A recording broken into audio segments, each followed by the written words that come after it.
mais rapidinho, daí acho que... Tá, ótimo. Yes, obrigada. Então, lá ele nos solicitou, e vou fazer também uma dupla com o Dr. Vinícius na sequência, um esclarecimento sobre o atual estado da arte da questão dos antiangiogênicos para tratamento de doenças no SUS, uma vez que a gente teve aí no final do ano a publicação de uma portaria. Então, a gente quer trazer como que está, né, essa questão e qual é a tendência aí da organização. Acho que esse é um tema que é bastante relevante, né, aqui dentro do comitê. A gente tem também o pessoal de Cascavel, temos discutido isso lá no comitê de Cascavel, com a doutora Suane. Então, a gente fez uma apresentação para dizer exatamente como está. E, assim, de novo, essa apresentação traz a situação de agora, né, e que pode, na sequência, ter modificações, mas acho que é bem importante esse acompanhamento, dada a grande demanda, né, desses produtos aí na questão da judicialização. Então, se passa a pauta, por favor. Tem 2 slides que a gente preparou, que eu acho que, para quem, né, muita gente já está mais acostumado, mas acho que vale a pena reforçar. Em relação à incorporação de medicamentos no Sistema Único de Saúde, dentro da política de assistência farmacêutica, tá? A gente vai demonstrar a diferença do que é um medicamento que vai para a política de assistência farmacêutica e o que acaba ficando no procedimento na sequência. Então, o que a gente está acostumado e vivendo, né? Então, a Conitec faz análise dessa tecnologia de um medicamento, o Ministério da Saúde, né, se pronuncia pela incorporação, né, e publica uma portaria no Diário Oficial da União. Então, sai uma portaria de incorporação desse produto. Na sequência, a Conitec também trabalha na elaboração do protocolo clínico e diretrizes terapêuticas. Da mesma forma, o Ministério da Saúde publica esse PCDT, certo? A partir daí, tem-se uma pactuação na Comissão Intergestores Tripartite para se definir acerca do financiamento daquela tecnologia e, principalmente, onde vai ficar, no caso da assistência farmacêutica, em que componente, né? No componente básico, no estratégico, no especializado, em que grupo do componente especializado, que é onde a gente define realmente quem vai ser, qual dos 3 entes, né? Município, Estado ou União, que vai financiar aquela tecnologia. A partir dessa pactuação na CIT, é que aquele ente responsável, então, começa a adquirir e fornecer aquela tecnologia, certo? Então, se for lá no componente especializado, né, acaba sendo disponibilizado através das farmácias, nos estados, de acordo com a organização de cada estado. Então, esse é o nosso modelo padrão. A gente discute até hoje se essa questão da pactuação da CIT, ela deveria ser anterior à publicação do próprio protocolo e à própria incorporação, porque, por vezes, a gente demora quase que igual o tempo, né, nessa pactuação, e aquela tecnologia que já está incorporada, né, demora ainda mais para ser acessível pelos pacientes no Sistema Único de Saúde. Mas isso a gente está mais habituado, né, nessa questão. Aqui acho que é importante dizer que, quando é medicamento dentro da política de assistência farmacêutica, ele consta lá bem claramente no procedimento, né? Fica fácil a gente identificar aquele medicamento para qual condição clínica, com que valor isso vai ser ressarcido, né? Daquilo que a gente já vive bastante. O próximo slide diz respeito à incorporação de medicamentos em outras políticas assistenciais, né? E daí, nisso, depois, o doutor Vinícius também pode, né, ou nos auxiliar aí na complementação. O que acontece? Da mesma forma, a Conitec se manifesta, né, avalia aquela tecnologia, recomenda a incorporação, o Ministério, né, acata isso através de uma portaria de incorporação. Por vezes é publicado um protocolo clínico e diretrizes terapêuticas, ou uma DDT, no caso da oncologia, tá? Aqui, isso não vai para essa pactuação na CIT, acho que isso é bem importante, e vai diretamente para a definição do procedimento, que quem faz é o Ministério da Saúde. Então, o Ministério da Saúde, a partir dessa incorporação, publica uma portaria, além dessa portaria, né, que define esse procedimento, que diz qual é a característica, a especificação, a descrição desse procedimento. Ele inclui esse procedimento dentro da tabela, né, SIGTAC, que é a tabela do SUS, que tem todos os procedimentos que são ofertados pelo Sistema Único de Saúde. A partir da publicação, né, desse procedimento incluso, então, na tabela, é que é possível que os serviços credenciados junto ao SUS comecem a prestar essa assistência, né, adquirindo e fornecendo os medicamentos e são depois, posteriormente, ressarcidos quando eles faturam esse procedimento dentro do Sistema Único de Saúde, tá? Então, a diferença é que aqui, estados e municípios hoje, pouco interferem nessa definição, tanto da descrição desse procedimento, mas aqui, principalmente, em relação ao valor, né? O Ministério da Saúde é que traz, então, esse valor da tabela, para que, na sequência, esse procedimento possa ser ofertado. E aqui também, a exemplo típico da oncologia, o medicamento não vai aparecer lá bonitinho, descrito claramente, ele está contido dentro desse procedimento, né, que por vezes é mais amplo do que só o fornecimento do medicamento, tá?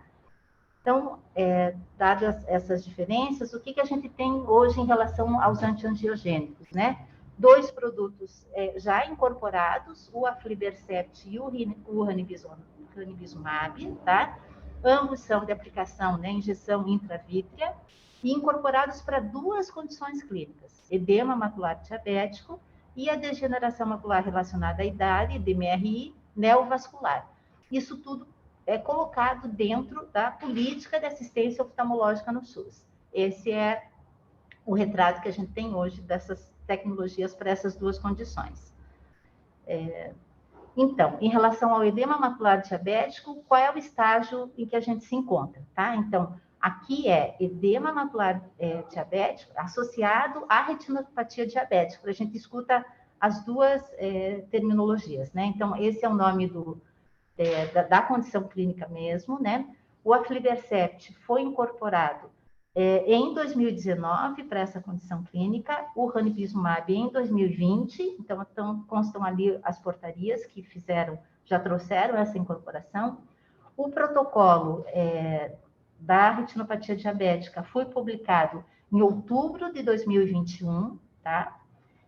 Agora, em dezembro, saiu a definição do procedimento, essa portaria 3.611, ali de meados de dezembro, e nessa semana, a gente estava acompanhando isso, né? Apesar de já ter tido a publicação lá do procedimento em portaria, somente nessa semana é que isso apareceu na tabela SIGTAP, tá? Então, 4 passos já cumpridos aqui, o que nos falta agora, né?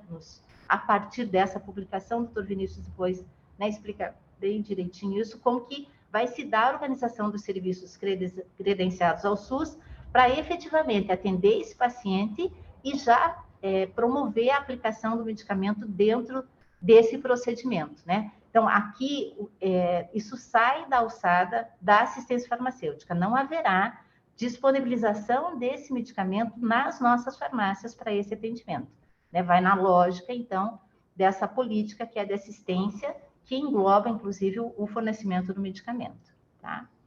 Em relação ainda ao edema, né? Como que ficou o procedimento, ali consta o número do procedimento, a aplicação intravítrea do medicamento antiangiogênico, quais? Os 2, aflibercept e ranibizumab, conforme o protocolo clínico de diretrizes terapêuticas já publicado também lá em outubro. Esse valor ficou em R$ 627,28, e a partir disso é que os serviços vão poder começar a atender e o que a gente chama de faturar, né? Ou seja, apresentar essa conta para o sistema para serem ressarcidos na sequência. Próximo. Em relação à degeneração macular relacionada à idade, né? O que a gente tem? A incorporação dos mesmos 2 medicamentos, aflibercept e ranibizumab, em maio de 2021, os 2 saíram com uma única portaria, tá? O protocolo foi feito uma consulta pública no ano passado, entre outubro e novembro isso ficou em consulta pública, foi já encaminhado para publicação, conforme consta no site da Conitec, mas a gente ainda não tem esse novo protocolo publicado, tá? Existe também a necessidade de definir esse procedimento e disso ser publicado na tabela SIGTAP, tá? Mas o que acontece hoje? Lá junto, na mesma portaria que foi publicada o procedimento novo para o edema macular, veio uma atualização pelo menos na descrição desse procedimento, só que ainda consta o valor anterior. Então, é preciso a definição desse novo procedimento de acordo com o protocolo que vai sair, tá? Então, se você procurar lá, isso consta na portaria, só que ainda consta lá o serviço com 84,72. Quando o Ministério da Saúde publicar esse novo protocolo, provavelmente ele vai atualizar esse valor. Conversando com o Weber essa semana, Vinícius, ele nos disse que na reunião que tiveram com o próprio Ministério, a tendência é que o Ministério deixe num único procedimento, tá? Hoje ainda ficou com os 2 produtos separados, mas o Ministério disse que vai ter um único procedimento para as doenças da retina, então provavelmente já dá para a gente esperar que seja o mesmo valor, né, que vai nortear a aplicação tanto de uma condição quanto da outra, tá bom? Então, é o que acontece. E só lembrando, porque a gente ainda tem algumas demandas em relação lá ao bevacizumab, né, que ele tem hoje o registro na Anvisa para tratamento oncológico. Lá em 2016, a Anvisa autorizou o uso em caráter excepcional e temporário para DMRI no SUS, lembrando que tinha aquela questão que se vislumbrava a possibilidade do fracionamento da ampola, né? Lembram disso? O Ministério chegou a publicar uma portaria do DMRI lá em 2018, publicar a incorporação, né, do SUS desse medicamento. A portaria saiu lá em julho de 2018. A gente chegou, e ainda tem, né, esse procedimento na tabela SIGTAP, lá em dezembro de 2018. Então, foi feito todo esse trabalho em relação ao BEVA, no protocolo que ainda hoje a gente tem acesso, mas nesse meio tempo, essa autorização de uso excepcional, ela expirou em setembro de 2019. E lembrar também, né, Vinícius, que durante esse período, logo após a publicação do procedimento, houve um trabalho da Secretaria buscando, né, os prestadores que poderiam fazer a aplicação, e a gente não teve sucesso, né, na adesão desses prestadores em relação ao BEVA. Nisso, logicamente, a judicialização sempre teve um fator, né, de ter bastante pacientes sendo atendidos dessa forma. Então, isso aqui é o que a gente chama de uma incorporação sem efeitos práticos, né? Houve uma incorporação, mas na sequência também o Ministério já começa a trabalhar com as outras 2 tecnologias disponíveis, e é hoje o estado que a gente tem. Acho que da nossa parte é isso. Eu queria já passar para o Vinícius para dizer, tá, o que vai acontecer daqui para frente, porque essa é acho que é a grande expectativa, tá bom? Obrigada.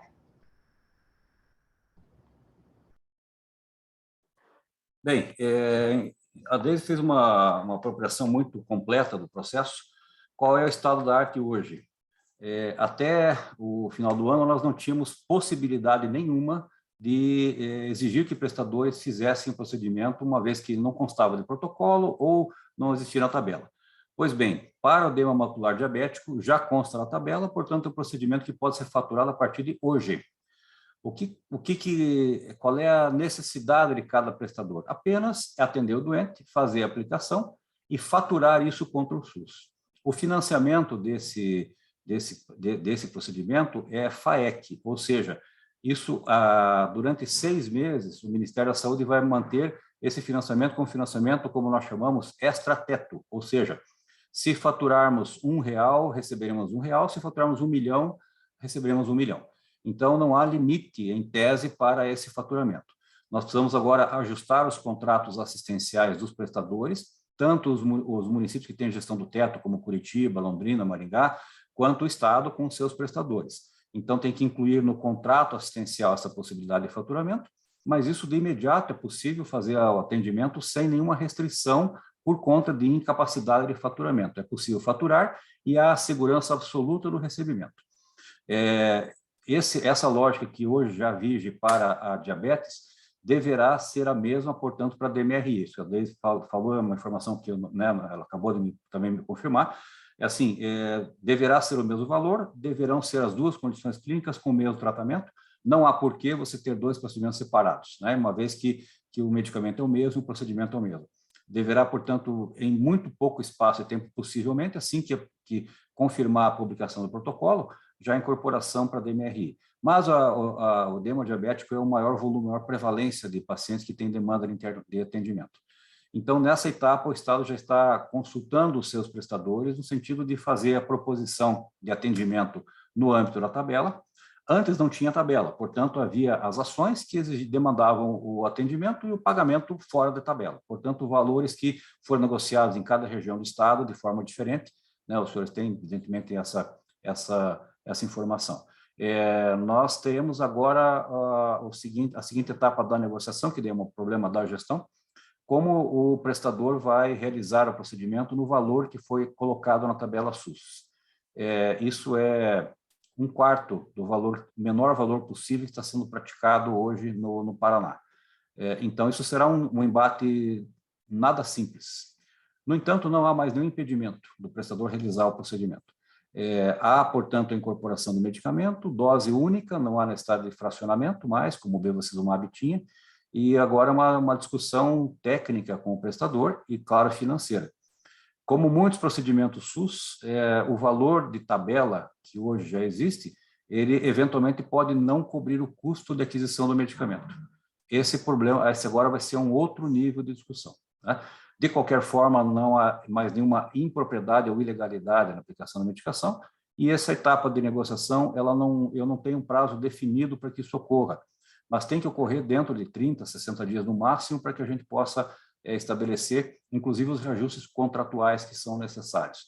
Como esse dinheiro é um dinheiro que virá do Ministério, né, ele não vai onerar o caixa do Estado, portanto, isso é extremamente vantajoso, e se fizermos uma série histórica importante nesses 6 meses, esse recurso será incorporado ao teto MAC, ou seja, não vai ser mais dinheiro por procedimento, mas vai ser uma média de produção, e nós temos que garantir que os prestadores apresentem uma grande produção agora para garantir um valor financeiro importante. Bom, esse é o estado atual, aí fico à disposição para a gente esclarecer. Isso, posso fazer uma pergunta? Claro. Vocês chegaram a conversar já com... Oi, fala, Deise. Só complementar, o Weber também me disse, Vinícius, que o Ministério da Saúde, SAES e SQETI se comprometem a enviar uma nota técnica aos estados, inclusive informando qual é a memória de cálculo, esse valor que sai dos 627, da onde sai esse valor, porque esse é um pleito agora bem importante. Como não é a gente que define, né, Vinícius, o Estado não participa disso, da onde eles tiram os 627. Então, acho que isso vai ser bem importante nessa discussão, inclusive com os prestadores. Porque só lembrando, Luciana, de novo, né, você tem lá um produto e a gente que conversou com alguns prestadores também vislumbra, eles mesmos colocam essa possibilidade de compartilhar, logicamente, com menos pacientes, mesmo Aflibercept, tá? Isso foi uma fala, inclusive, do laboratório. Mas vindo essa memória de cálculo e essa nota técnica do Ministério, eu acho bem importante também para essa situação de conversa com os prestadores. Obrigada. O que eu ia perguntar para o Vinícius é isso, se vocês chegaram a conversar com algum prestador já e se vocês acham que vai ser viável isso. Começamos uma conversa com os prestadores de Cascavel, em princípio uma sinalização aparentemente positiva com um retrocessozinho. Aí nós vamos ter o seguinte embate, o preço de balcão do medicamento, o preço que o prestador negocia com a indústria para a compra do medicamento e o ressarcimento pela tabela. Então, esse equilíbrio agora que vai ser a negociação, que não antevejo que seja muito simples, não. Mas, então, de toda forma, já começamos. O Estado vai ter que fazer algum aporte extra, é isso? Em havendo absoluta impossibilidade de negociação diferenciada, sim, teremos que fazer algum aporte. E aí vai entrar no limite que a gente, porventura, possa ter de orçamento, né, para isso. Uhum. Tá. Então, eu pergunto assim, agora uma questão bem prática, porque vamos dizer assim, hoje, como você disse, então, em tese, né, hoje eles já podem faturar o procedimento, sim, né, sim. Em tese. A gente sabe que eles não vão fazer isso ainda, porque eles ainda vão negociar, né. Eu penso nas ações judiciais novas que forem entrando, né. A gente tem pelo menos, eu não sei, aqui na vara a gente tem uns 4 por dia dessas, 5. Não necessariamente de edema, mas de um dos anti-VGFs lá. Se eu exigir a negativa do SUS, como é que vai vir essa negativa? Se eu puder complementar a pergunta, se eu puder complementar para o doutor Vinícius já fazer tudo, porque é mais ou menos nessa linha da Luciana. Eu já estou imaginando que possa acontecer também alguma coisa parecida com os oncológicos, que eles falam assim, não, tem na tabela, mas esse valor não cobre de jeito nenhum o procedimento. Vamos supor que o prestador me diga isso. Olha, eu não consigo oferecer porque o valor não cobre. E aí, como é que a gente poderia argumentar também? Bom, uma vez que o prestador, quando há uma habilitação do Ministério da Saúde, e isso consta do contrato assistencial, o prestador é obrigado a fazer, independente da diferença de valor. É claro que a gente entende a dificuldade, mas nós não podemos, sem que a gente tenha a certeza absoluta de que é impossível mesmo fazer essa aplicação, a gente tem que cobrar que o prestador faça. A nossa postura é exigir o cumprimento da cláusula contratual que ele tem obrigação de fazer porque é habilitado. Para esses procedimentos não há habilitação requerida para a injeção intravítrea, não há habilitação. É diferente do glaucoma, que tem uma habilitação. Então, para isso, é um procedimento que pode ser voluntário por parte do prestador. Então, na prática, se o prestador se negar a fazer por desequilíbrio financeiro, nós temos que, de alguma forma, garantir esse equilíbrio financeiro. Eles não são parte desses processos normalmente, né? Pois é. Então, assim, na verdade, é por isso que eu pergunto, porque a negativa viria do próprio SUS e não do prestador, né? Então, vocês não vão dar uma negativa, na verdade, porque, em tese, se um prestador não faz, vocês teriam que encaminhar para outro. Vamos dizer, na prática, eu sei que não é bem isso que vai acontecer, mas eu estou pensando processualmente. Sim. Não viria uma negativa. Nós não podemos mais negar. Mas é simplesmente ficar esperando. Exato. É isso que ia acontecer. Não há como dizer que não pode atender pelo SUS, porque já está incorporado. Então, a negativa deixa de existir. Na prática, assim, nós vamos ter que fazer um período de negociação durante assim, o mais rápido possível. A gente entende essa pressa toda, a pressa é dos pacientes, portanto, é nossa obrigação fazer isso, mas não será uma tarefa muito rápida. Mas há possibilidade de alguns prestadores já facilitarem o acesso e a realização. Pode acontecer num período inicial de que haja necessidade de deslocamento de muitos pacientes, porque se a gente não conseguir negociar num prestador no município 1, vai para o município 2, onde a gente conseguir essa negociação. Na prática, já está na tabela e, portanto, teria que ser realizado. Eu não sei se estão me ouvindo. Lu, sim, estão me ouvindo? Bom, então, bom dia a todos. Doutor Vinícius, depois o senhor conversou com um prestador aqui de Cascavel, o senhor pode me passar depois? Tem como o senhor me confirmar se o Dr. Prime, que é o maior volume disparado aqui, está questionando o valor? Por coincidência, nós fomos fazer, eu e o Murilo, uma visita institucional em um dos prestadores, mas não tem muitas demandas dele. Na semana passada, retrasada, e questionamos sobre o valor. E eu fiquei surpresa, porque eles disseram, ok, tudo bem, não tem problema, o valor está bom. Ficou até melhor do que a gente imaginava. Não vou falar aqui qual é o prestador, mas eu fiquei perplexa, não é? Porque ele me disse assim, não, a gente consegue comprar o medicamento por R$113. Eu caí do cavalo, né? Eu fiquei na minha, fiquei quieta ali, o Murilo também, não é? Mas eu caí do cavalo ali com o que ele me falou. Mas não é esse o prestador. Se o senhor puder me passar depois sobre o Dr. Prime, porque eu já estou intimando as partes para se manifestarem sobre perda superveniente de objeto. Por quê? Porque mesmo os processos que já estão em andamento, a gente continua concedendo judicialmente a R$2.800, R$2.700 o combo de uma dose. Então, quanto antes eles começarem a realizar esse procedimento, é uma economia aí de muito dinheiro para a União. Não tem dúvida. Eu não tenho ideia ainda do valor de venda da indústria para o prestador. O prestador tem sua capacidade de negociação diferenciada, né? Eu preciso verificar com a Regional de Saúde, porque a doutora Limar, que fez essa abordagem inicial, junto com a doutora Arlene, e eu verifico com elas duas o andamento da negociação na região, e ele informa, assim, que o mais rápido possível. Mas se o prestador já disse que pode comprar, isso é muito bom, né? Porque, então, por que comprava R$2.800? Enfim, mas é para frente que a gente anda, né? No sentido que é necessário agora ratificar com eles a inclusão do procedimento nos seus contratos e pronto, fica resolvido o problema. Tá já, obrigada. Vinícius, o que é importante, acho que assim, no conjunto da obra, é que isso agora está no FAEC, é livre, a gente pode faturar, o Estado pode faturar, os prestadores podem faturar quanto mais eles puderem. Depois que isso vier para o MAC, isso acaba entrando no teto, né? Então, sim, quanto mais se demorar para esse tipo de início de atendimento e de fazer essa série histórica, menos recursos eles mesmos vão ter no conjunto da divisão do bolo da oftalmo, né? Então, por ver, eu sei que a hora deles é estratégico que eles nesse momento causem uma certa resistência, né? Até tentando do Estado algum recurso extra, mas é entender que quanto mais se faturar durante esses 6 primeiros meses, garante recurso para a área depois na divisão, quando isso entrar para o MAC, né? Acho que isso os prestadores também podem levar em consideração, né?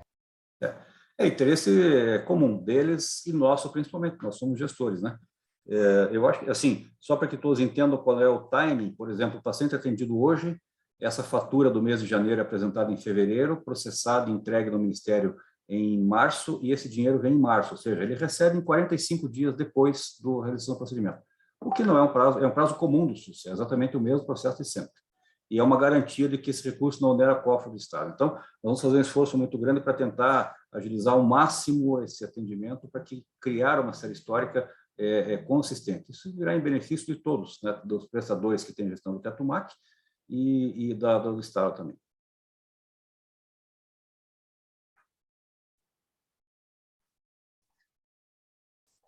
Alguém tem mais alguma pergunta sobre esse tema? Vinícius, você trouxe alguma apresentação em relação à nossa atual situação sanitária? Nós não conversávamos sobre Covid já há várias semanas, né? Estava ficando confortável. A Covid, assim, ela sempre nos ajuda a manter a atenção, tá? Então, vou fazer aquela apresentação habitual que vocês já conhecem a estrutura dela, né? E, basicamente, assim, qual foi o andamento do final do ano passado para esse ano? Aqui, vocês visualizam o número total de leitos que, até 31 de dezembro de 2021, nós tínhamos um critério de leito exclusivo para a Covid. A partir de 1º de janeiro, nós não adotamos mais o termo leito exclusivo para a Covid, mas é um leito preferencial para a Covid e doenças respiratórias. Então, é uma transição, não é uma nuance pura e simples, porque esse leito aqui ele foi baseado nessa exclusividade vamos chamar assim, um sequestro de leitos para que ficassem exclusivos para essa patologia. Nós fomos reduzindo progressivamente aqui nas semanas epidemiológicas, semana 26, representa a metade do ano, julho do ano passado, e aqui está, portanto, a evolução do segundo semestre do 2021 até o início de 2022. Qual o cenário daquela época? À medida que houve redução da incidência da Covid, fomos reduzindo leitos exclusivos, voltando esses leitos para assistência regular do SUS, desmobilizando equipes, eventualmente, e principalmente economizando recurso financeiro de pagamento por disponibilidade. A partir de janeiro, o Ministério da Saúde prorrogou por 30 dias ainda o pagamento de leitos Covid por apresentação de produção, não mais por disponibilidade. O Estado adotou a mesma lógica com seus prestadores e o Ministério da Saúde nunca pagou leitos de enfermaria, né? Paga apenas o procedimento. O Estado utilizou um volume de leitos de enfermaria, que é a coluna rosa, bastante significativo, e nós tivemos, evidentemente, que na mudança do ano, outro orçamento, nós não temos mais recurso disponível de imediato para esse financiamento de leito de enfermaria. No entanto, o que observamos agora nas últimas semanas? A Omicron chegou aqui no dia 1º de janeiro. Acho que ela desembarcou com o ano novo, né? Parece que foi, assim, abriu uma porteira do dia 31 de dezembro, dia 1º de janeiro, realmente explodiu o número de casos. Aqui o retrato da ocupação de leitos Covid, que até 31 de dezembro, até a semana 52 eram exclusivos, e a partir do dia de janeiro, primeira semana, eles passam a leitos preferenciais, ou seja, podem ser usados para outras patologias também. Da semana 52 para a semana 1, nós fizemos um corte de praticamente 50% dos leitos exclusivos, tá? Porque nós tínhamos uma ocupação muito, muito, muito baixa. Era necessário diminuir, diminuímos de fato, e isso na primeira, segunda semana começou a apresentar, evidentemente, que reduziu o número de leitos exclusivos e preferenciais. É claro que a ocupação ela subiu, naturalmente subiria, mas uma ocupação controlada até o momento em que ela chega por volta de 70% de ocupação. Hoje nós estamos com uma ocupação de 66%, 67% de leitos de UTI e o mesmo percentual de leitos de enfermaria. Mas há doentes internados em leitos que não são leitos mais preferenciais. Aqui o número de pacientes internados por patologias respiratórias, dentre elas a COVID. Então, a gente observou o número total de internações, de internados em UTI decrescente, decrescente, decrescente. Chegamos até a 150 pacientes na semana 1, e agora começa a subir novamente esse número de pacientes internados. Aqui a informação da enfermaria, também é um decréscimo muito grande no final do inverno, e progressivo até a semana 1, quando começou novamente a subir. Pois bem, cenário atual. Vinícius, antes de passar isso, só para alertar o pessoal, não inclui leitos de Curitiba, esses gráficos, né? Aqui inclui leitos de Curitiba. Agora inclui já? Aqui inclui. Tá. O número total de pacientes inclui. O que não inclui são os dados de mortalidade, que eu vou passar um pouco para frente. Mas aqui estão incluídos os dados de leitos de Curitiba também. Então, estamos hoje com 900 pacientes simultaneamente internados no estado do Paraná. Voltamos, portanto, a um patamar de número absoluto por volta do início do mês de novembro. Então, é claro que essa subida ela é uma subida esperada por conta da Omicron, mas o que... Bom, eu já explico por que a gente está não ainda desesperado, tá? Assim, porque assim, a gente sempre fica preocupado. Aqui, claro, reduzimos leitos, é óbvio que a ocupação imediatamente sobe, mas começou a subir o número de pacientes internados. Então, essa internação vai ter um crescimento também proporcional. Isso é o leito de UTI, explodido por macro-região. Da mesma forma, nas 4 macro-regiões, o mesmo cenário. Claro que com poucos leitos, a ocupação tende a ser rapidamente elevada. Aqui é o cenário da enfermaria clínica, e essa é uma característica diferente da Omicron, né? Ela tem uma internação clínica muito mais significativa do que a internação de UTI. Da mesma forma, o mesmo formato de gráfico, portanto, em todas as macro-regiões, com crescimento de internação de enfermaria. E aqui é a comparação do número de casos novos COVID. Então, veja, isso é muito importante, né? Casos novos a cada semana. Passando a época do pico, que finalizou por volta de agosto ou setembro, o número de casos novos foi reduzindo. Chegamos à semana 52, que inclui dados já do dia 1º de janeiro, a Omicron chegou. Portanto, olha o tamanho da coluna que nós temos de casos novos na primeira semana. 34 mil, na segunda semana 78 mil, e aqui, evidentemente, o reflexo da internação. Se repete, evidentemente, nas 4 macros da mesma forma, né? Lembrando que esse aqui é o número de casos positivos internados, que é sempre parcial em relação ao total de pacientes internados, e aqui a mortalidade dos casos confirmados, essa mortalidade hospitalar. Então, o que nós observamos no final do ano passado, semana 51, 52, primeira semana e segunda semana de 2022? Nós tivemos um declínio muito, muito acentuado em mortalidade da COVID nos leitos hospitalares. Ela variou sempre entre 25% e 30% durante toda a evolução da pandemia. De súbito, ela baixou de 20%, chegou a 14%, chegou a 11% na semana passada, essa semana subiu para 26% novamente, mas o que a gente observa, esta variante, ela continua tendo mortalidade elevada nos pacientes não vacinados. Tá? Quem que está internando hoje nesses leitos? 90% são pacientes não vacinados ou vacinação incompleta.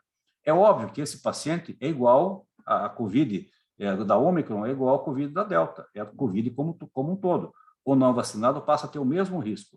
Mas para o paciente vacinado, a gravidade da Omicron é muito, muito, muito menor. Essa mudança de mortalidade é marcada da mesma forma em todas as 4 macros. A gente chegou a ter uma mortalidade quase zero em algumas macro-regiões. Portanto, já estávamos aqui internando pacientes que não eram contaminados pela Omicron e a mortalidade reduzindo efeito protetivo da vacina. Aqui o número total de pacientes contaminados, essa semana de janeiro, esse mês de janeiro aqui, 145 mil casos. Isso significa que nós estamos hoje, esse é o dado fechado de ontem, ou seja, 2/3 do mês de janeiro, nós já temos o 3º maior número de pacientes contaminados de toda a série histórica. Aqui é a evolução da mortalidade, e a gente observa que o número de óbitos no período, ele tem a coluna em negro, e, portanto, ela está muito, muito pequena. Tivemos, em dezembro, 122 óbitos hospitalares. Já temos óbitos hospitalares em janeiro também, mas ainda muito pequeno. Esse Isso, eu vou interromper mais uma vez, só para eu entender uma parte ali. Qual que é o cálculo que vocês fazem desde o início desse pico a quando que deveria aparecer a mortalidade, vamos dizer assim, 2 semanas depois? Veja, a mortalidade, esse aqui é o gráfico geral de mortalidade. Essa mortalidade é hospitalar, tá? Então, tem a mortalidade não hospitalar, mortalidade em casa, mortalidade em UPAs, enfim, que eventualmente, mas a maior parte ela é hospitalar. Aqui a gente calcula o número total de pacientes que internaram e o número total de pacientes que foram a óbito naquela semana. Então, o retrato semana a semana, quantos internaram, quantos morreram. Essa variação é feita de semana a semana. Então, quando acabar a pandemia, nós vamos ter um retrato global dessa mortalidade. Ela se manteve permanentemente entre 25% e 30% durante toda a evolução. Quem interna é o doente grave, porque doentes leves não internam, né? O que acontece? Quando você interna um paciente por determinada doença, ele vai ter um risco de morte. O risco de morte de doente internado por Covid é, portanto, de 25% a 30% de todos que internam. Internavam aqui aproximadamente entre 6% e 8% dos pacientes contaminados. Eu já mostro isso no outro gráfico. Essa queda de mortalidade significa o quê? Os pacientes que continuaram internando na semana 52, na semana 1, eram pacientes que tinham demanda de internamento, mas com pouca repercussão clínica, portanto, morreram menos daqueles internados. Essa avaliação é feita, ela não mede especificamente uma doença ou uma variante da Ômicron, mas mede a resposta do organismo e o desarranjo orgânico que a doença provoca. O desarranjo orgânico de todo esse período era pacientes com pouca vacinação, ainda não era tão frequente, tão grande quanto é hoje, e, portanto, doentes com comorbidades, pacientes idosos. Isso, evidentemente, sempre foi e sempre será o maior grupo de risco. Mesmo pacientes vacinados também têm óbito, mas ainda muito menor, assim, 20 ou 30 vezes menor o risco do que um paciente vacinado. Esse gráfico é muito importante, veja. Aqui, agrupado no mês, o total de pacientes contaminados que a gente teve. O nosso recorde paranaense foi no mês de maio, 194 mil pacientes contaminados da Covid, e neste mês internaram 5,8% dos pacientes que se contaminaram. Ou seja, dos 194 mil pacientes, internaram 11 mil pacientes. Por que esse dado é importante? Porque eu tenho que parametrizar quantos leitos em função da incidência. Então, aqui nós tivemos que abrigar 11 mil pacientes. No mês de junho, tivemos que abrigar 10.300. No mês de março, dos 172 mil, 11.300. Veja a situação da Ômicron. Aqui nós só temos Ômicron praticamente, né? A despeito da não confirmação laboratorial de todos os casos, que isso é impossível, mas aqui é a variante nova, 145 mil pacientes até o dia 20 de janeiro.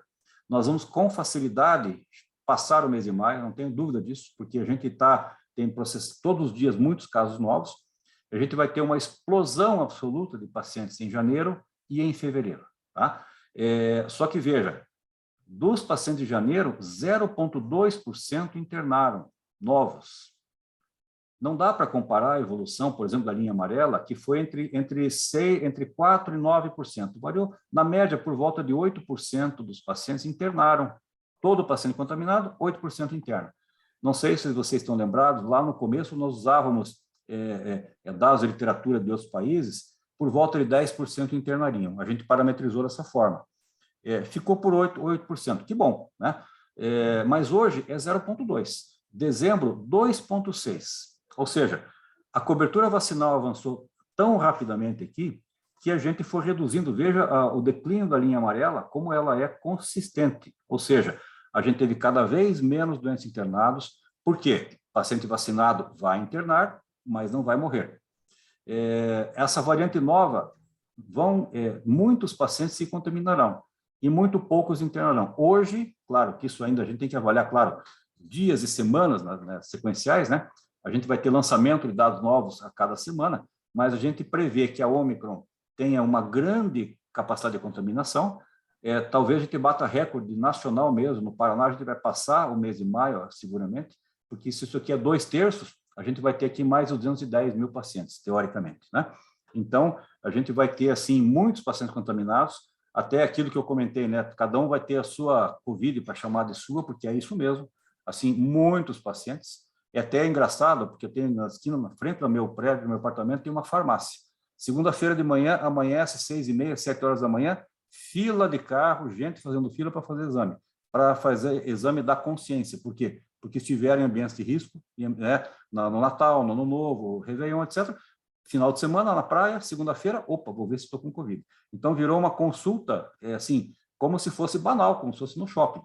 Na verdade, muitos casos são detectados. E se a gente colocar, se entrar em vigor autoteste, tudo isso, a gente vai ter muitos casos. Porém, vejam, nesses 145 mil, pode ter um paciente que tenha mais de um teste positivo, porque ele fez um teste, depois fez outro, depois fez outro. Então, de toda forma, muito poucos pacientes estão internando, o que é muito bom. O que não significa que o doente não vacinado não continua com o mesmo risco, ele continua, tá? A nossa fila de espera, ela está voltando a ser por volta de 100 pacientes, o que é um volume de segurança que a gente considera. Como essa fila de espera subiu, nós já estamos providenciando ampliação de leitos, tanto de UTI quanto de enfermaria clínica em todo o estado, nas 4 macro-regiões. É claro que nós temos que dar acolhimento para esses pacientes aqui. Então, eles serão internados. Na prática, 90% dos pacientes internados em janeiro já são internados em menos de 24 horas nos leitos da CESA. Aqui não estão os leitos de Curitiba. Essa pergunta que a Luciana fez, assim, aqui eu não consigo contabilizar os leitos de Curitiba, porque não estão na mesma base de dados do CARE Paraná, mas, de qualquer forma, 90% dos pacientes internados o são em menos de 24 horas, o que confere grau de segurança de assistência. 31% dos pacientes internam em leitos de UTI, mas essa média, quando não tínhamos vacinação, era de 50% a 60%. Então, veja, nesse período aqui do segundo semestre, do final do ano de 2020, durante todo o ano de 2021, quando entrou a vacinação, passaram a internar pacientes, mas cada vez menos dependentes de UTI, ou seja, menos gravidade. Então, aqui não tinha vacina, 50% a 60% internavam em UTI. Aqui tinha vacina, já caiu para 1/3, 1/4. Estamos por volta desse montante também da mesma forma. Como nós temos hoje muito poucos pacientes internados proporcionalmente, essa variação percentual ainda tem que ser vista com cautela. Esse é um outro dado que é muito importante. Eu fiz uma revisão na base de dados de média de permanência nos leitos da CESA. Aqui não estão os leitos de Curitiba, tá? Então, aqui também pode haver uma contaminação de dados aqui, porque, apesar de que não estão leitos de Curitiba, não deve ser um cenário diferente. O que significa a linha vermelha? Todos os pacientes que usaram UTI, quantos dias eles ficaram permanecendo na UTI internados? Então, nós tivemos sempre por volta de 7, 8, uma variação para 10, para 8,8. A partir de janeiro do ano passado, essa média de permanência, quando ficou somente em UTI, a gente observou 5,9, 5,4, 4,9, 4,7, 4,2, 3,7, 3,5, dezembro 3,1. O que significa isso? Doente vacinado que interna fica menos tempo na UTI. O mesmo fato se repete na enfermaria. Aqui, a linha amarela é pacientes que nunca passaram em UTI, que só passaram em enfermaria. A gente espera que haja essa mesma redução. Eu não posso fechar ainda janeiro, porque é muito pouco tempo, porque os pacientes internam no mês, tem alta no outro, mas a tendência, e o que os epidemiologistas estão citando, é que a gente vai ter menor tempo de permanência de UTI e de enfermaria. E aqui o tempo de permanência geral, entre UTI e enfermaria, quanto tempo os pacientes passaram internados. A tendência é que a gente tenha cada vez menos pressão por número de leitos de UTI e de enfermaria, mas passaremos dias complicados ainda em fevereiro e talvez um saldinho em março. Esse gráfico, para finalizar, é o número total de pacientes que foram internados nos leitos de UTI exclusivos durante até dezembro, né? Então, a gente observou que na faixa etária de 60 anos, quando entrou a vacinação em voga, a gente internou 2.200, depois 1.900 e reduziu progressivamente o internamento acima de 60 anos. Quando a vacinação chegou em outras faixas etárias, 50, 40, 30, também reduziu o número total de internados. Então, nós temos uma previsão, uma queda, um declínio significativo. Quanto mais vacinação completa, menos internação. O percentual de internados sempre foi e sempre será acima de 60 anos. Portanto, aqui o Dr. Gebran perguntou, o paciente de idoso, mesmo vacinado, ainda terá risco de internação, tá? E claro que por conta de desequilíbrio orgânico pode ter complicação e óbito, mas a tendência por conta da Covid seria menor. E aqui o número de óbitos hospitalares da faixa etária de 60 anos, a gente partiu lá do mês de março, 1.800 pacientes para 180 em dezembro. Então, um declínio muito grande de número de óbitos. E o declínio nas outras faixas etárias da mesma forma. Em termos percentuais, esse gráfico volta à normalidade. O que é a normalidade? Todo mundo aqui já está vacinado, volta a crescer o óbito no idoso, porque é o natural, o esperado e o inexorável. O idoso é que tem um risco de óbito. Então, voltou a ser 70% a 80% dos pacientes que vão a óbito nessa faixa etária. E aqui o número de óbito por tipo de leito, a coluna vermelha é o óbito quando ocorre em UTI, a coluna azul quando ocorre em enfermaria clínica. Existe óbito em enfermaria clínica, sim, mas o montante ainda é bem pequeno, e a tendência é que a gente tenha, como eu expliquei, voltando nesse último slide aqui, que eu acho que é o mais importante. Esse slide significa o quê? Se confirmar essa tendência, porque é o que está acontecendo, de que a Ômicron é uma explosão absoluta de casos, com uma pressão inicial, porque tem muitos casos, claro que haverá muitos pacientes, mas proporcionalmente menos do que antes.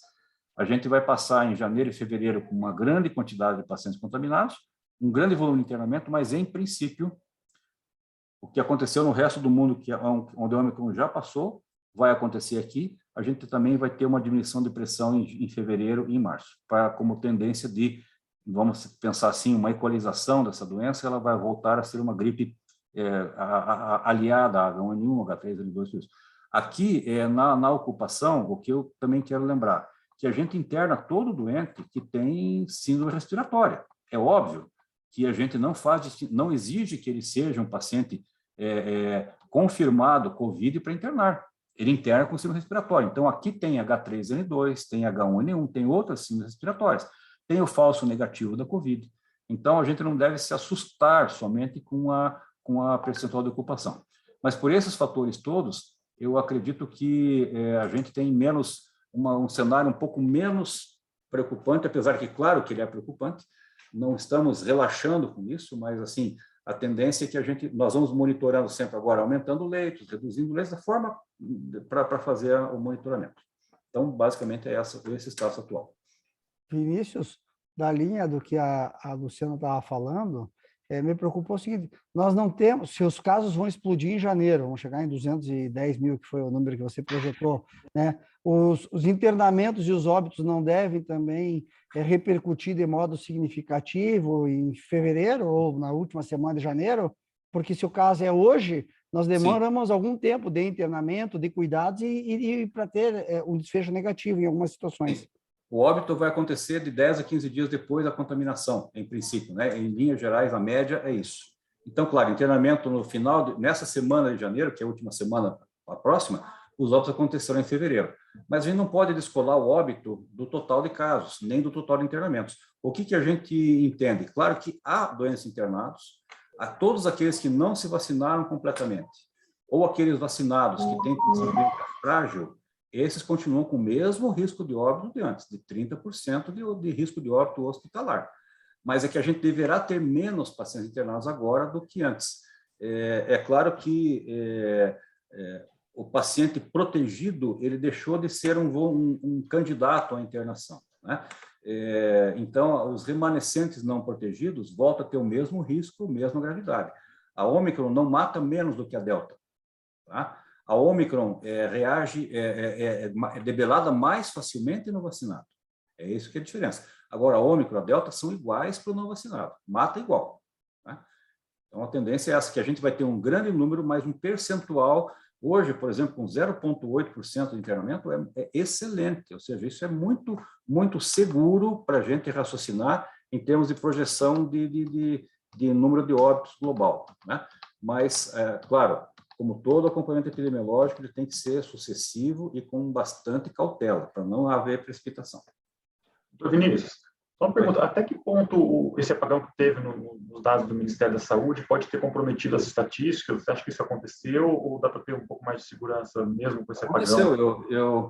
Eu não sei se eu queria conhecer esse hacker ou fazer fazer ele ajoelhar no milho, mas o hacker poderoso, hein? Que o Ministério da Saúde, durante 40 dias, não conseguiu corrigir uma base de dados. É um hacker importante, tá? É claro que isso fez com que a gente tivesse dificuldade de avaliar, claro. Mas assim, não dependendo do número de vacinados, que é a base que o Ministério tem, de mortalidade que o Ministério tem, nós temos o nosso levantamento aqui. O levantamento de mortalidade não vem do Ministério, vem do Care Paraná. Ou seja, aqui a gente internou o doente, notificou óbito, sabemos em tempo real, né? Então, o dado de mortalidade não influenciou. O que o ataque hacker atrapalhou? A hipotética cobertura vacinal que o país tem ou deixa de ter, né? Mas, na verdade, o número de óbitos, a gente informa o Ministério tem a base de dados, mas aquilo que aparece na Globo não é o dado que a gente tem atualizado, né, porque eles dependem dos dados de lá. Então, lá o que está conspurcado é o número de cobertura vacinal. A nossa cobertura já é muito maior do que está aparecendo, né? De qualquer forma, a mortalidade nossa, internamento na nossa rede, esse é um dado real, não depende do Ministério, não. Assim como o dado do paciente positivo, né? Porque esse processamento é aqui. Então, assim que dá positivo, a gente tem o dado real. Não depende também do Ministério o dado positivo. Gente, ó, chegamos no nosso horário. Vamos ver se esse ano a gente consegue controlar o nosso horário bonitinho. Eu gostei que hoje a gente conseguiu praticamente. Queria perguntar para vocês o seguinte. A próxima reunião, em tese, seria 25 de fevereiro. Sexta-feira de carnaval. Por mim, ótimo. Eu quero saber se para os outros tudo bem. Pode ser? Alguém se opõe? Pode ser? Eu talvez tenha um problema pessoal, mas não nada contra. Talvez querem dia 18, então? Eu, pessoalmente, vou viajar. Na semana anterior? Pode ser? Pode ser? Tá. Então, dia 18, Laire, anota aí pra gente, tá? Dia 18 às 11. Vinícius, assim que você achar, vocês aí da SES acharem, sei lá, para o março, lá, abril, que a gente possa voltar a ter alguma reunião presencial, avisem a gente, tá? Porque tem muitas pessoas me perguntando. Tá bom, tá bom. Tá? Veja, eu acho assim, com perspectiva de cirurgião, não epidemiologista, então, por favor, você peça o Vênia para isso sempre, a partir de março, a vida será um pouco diferente. Tá? Uhum. Possivelmente vai poder voltar a ter reuniões presenciais com mais frequência. Nesse momento, muita cautela ainda. Mas a visão, sim. Então, ótimo. Então, gente, ficamos para dia 18, então, sexta-feira. Por favor, mandem tema para a pauta, tá? A gente tem ficado um pouco sem tema, a ideia, a gente acaba ficando um pouquinho perdidinho. Então, se vocês puderem me mandar alguma ideia logo, eu entro em férias segunda, eu posso até organizar das férias, mas para dar tempo da gente organizar, se tiver que chamar alguém até dia 18. Tá? Eu acho que esse tema dos antiangiogênicos vai voltar de qualquer forma, porque acredito que a gente vai ter alguns problemas, já deu para ver ali pelo chat, surgiram várias, né, ponderações, eu acho que a gente vai ter mesmo, talvez isso tenha que surgir, mas acho que agora a gente tem que aguardar, pelo menos, se você tiver alguma notícia, Vinícius, da contratualização com esse pessoal, como é que ficou, se quiser trazer daí na próxima reunião, que talvez isso traga alguma luz para a gente ali nos processos judiciais, o que a gente deve fazer, tá? Combinado. Gente, então ótimo, continuem se cuidando, que bom ver todos bem, para os que estão ainda de resguarda aí, Renata, e sei lá, mas quem ainda está, que fiquem bem. Um beijo para todos, bom final de semana. Obrigado. E até dia 18. Tchau, gente. Tchau, tchau.